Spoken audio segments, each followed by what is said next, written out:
Hello guys, welcome to my channel. আপনারা আছেন পূজাস ব্লগে। তো আপনারা কেমন আছেন? আশা করছি খুব ভালো আছেন, আর আমিও খুব ভালো আছি। তো আজকে নতুন একটা ইন্টারেস্টিং ভিডিও নিয়ে আসলাম, যেটা হচ্ছে খাসির মাংসর রেসিপি। তো প্রথমে খাসির মাংস যেটা রয়েছে সেটা ভালোভাবে পরিষ্কার করে ধুয়ে তার মধ্যে টক দই মিশিয়েছি 4 চামচের মতো। মেশানোর পরে ম্যারিনেট করে রেখে দিয়েছিলাম আধা ঘন্টার জন্য। তার মধ্যে আমরা যে মশলাটা প্রয়োজন সেই মশলাটা আমরা শিলে বেটে নিচ্ছি, যেটা হচ্ছে শুকনো লঙ্কা, গোটা জিরে, আদা, রসুন, এই কটা জিনিস আমরা বেটে নিচ্ছি। তো তার মধ্যে তোমার এই যে তোমার গোটা গরম মশলা যেটা ছিল সেটা আমরা শিলে বেটে নিচ্ছি, কারণ টেস্ট হয় তাতে। তো তার মধ্যে একটা কড়া আগুন মানে গ্যাস জ্বালিয়ে কড়া বসিয়ে কড়াটা ভালোভাবে গরম করে তার মধ্যে ভালো করে সর্ষের তেল দিয়ে দিয়েছি, দিয়ে ভালোভাবে নাড়িয়ে নিলাম যাতে কড়াই একটু লেগে যায়। তো সেই তেলটা, সর্ষের তেলটা একটু গরম হয়ে আসলে তার মধ্যে আলু তুলে দেবো। তো দেখো গরম হয়ে গেছে, তাই আলু দিয়ে দিলাম। আর আলুটা ভালো করে ছাকা তেলে ভাজবো, যাতে আলুগুলো লাল লাল হয় আর দেখতেও সুন্দর লাগে আর খেতেও টেস্ট হয়। দেখবে তেলে ভালোভাবে ভেজে নিলে আলুর টেস্ট একটু বাড়ে। তো ভালোভাবে ভেজে নিয়েছি, আর দেখো লাল লাল হয়ে গেছে আলু। এই আলুটা এবার ভালো করে নিয়ে তুলে রাখবো, এবার আর একটু ভেজে তুলে রাখবো। তো তার মধ্যে থেকে এবার মশলাগুলো দেখে নাও কী কী আছে।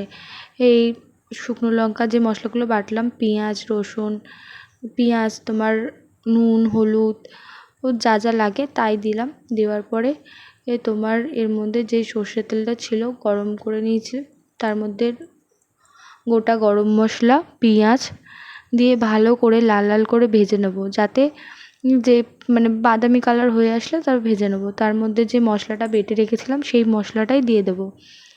দিলে দেখো পুরো তেল ছেড়ে এসছে। কিছুক্ষণ নাড়াচাড়া করার পর তেলটা যেটা ছিল সেই তেলটা একটা মশলার যে থাকে সেটা ছেড়ে এসছে। তো তার মধ্যে এবার যে শুকনো লঙ্কাটা বেটেছিলাম সেটা আলাদা করে তুলে রেখেছিলাম, তো সেইটা তোমার দেওয়া হয়েছে এখন। তার মধ্যে একটু হলুদ, 1 চামচের মতো হলুদ দিয়েছি, যাতে একটু কালার আর গন্ধটা ভালো আসে।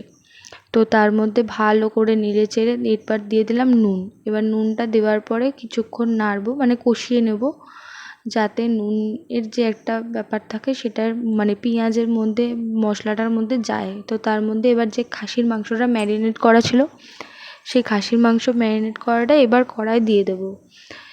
দিয়ে ভালো করে নেড়ে চেড়ে মশলাটা যাতে পুরো সবার গায়ে গিয়ে লাগে, তো তার জন্য মশলাটা ভালোভাবে নেড়ে চেড়ে নেব।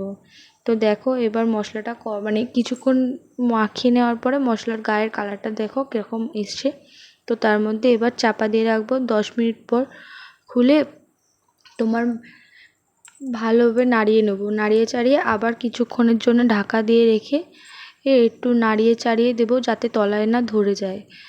তো তারপরে আবার চাপা দিয়ে তোমার দেখো এবার কালারটা কত সুন্দর এসছে। আর তার মধ্যে এবার আলুটা দিয়ে দেবো, যাতে আলুটাও তাড়াতাড়ি এই মাংসের সাথে সিদ্ধ হয়ে যায়।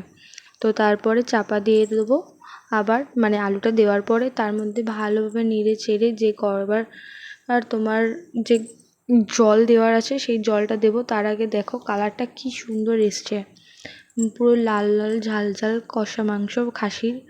তো এবার দিয়ে দেবো পুরো জলটা দেবো। এবার যে গরম জলটা এক্সট্রা করে রেখেছিলাম সেই গরম জলটা করে মানে দিয়ে দেবো। তো তার মধ্যে গরম জলটা দেওয়ার পর চাপা দিয়ে কিছুক্ষণ ফুটিয়ে নিয়ে তার মধ্যে এর মধ্যে এবার মানে যে গরম মশলাটা করে রেখেছিলাম যে বাটাটা, সেই বাটাটা দিয়ে দেবো, যাতে টেস্ট হয়। আর এই যে দেখো পুরো লাল লাল ঝাল ঝাল ঝোল দেখো, তোমার পুরো দেখতে পাচ্ছ কালারটা কত সুন্দর এসছে। এই কালারটা দেখো। আর যে চর্বিটা ছিল তুলে রেখে দিয়েছিলাম, খাসির মাংসের চর্বি আগে দিলেই গলে যায়, তাই আগে দিইনি, লাস্টে দিয়েছি। দেওয়ার পরে চাপা দিয়ে কিছুক্ষণ ফুটিয়ে নেওয়ার পরে দেখো আলু ফালু সিদ্ধ হয়ে গেছে। তো এইখানে ভিডিওটা শেষ করলাম। আর দেখো ভিডিওটা মানে খাসির মাংসটা কত সুন্দর কালার এসছে। আর ভিডিওটা ভালো লাগলে টাটা, লাইক করো, কমেন্ট।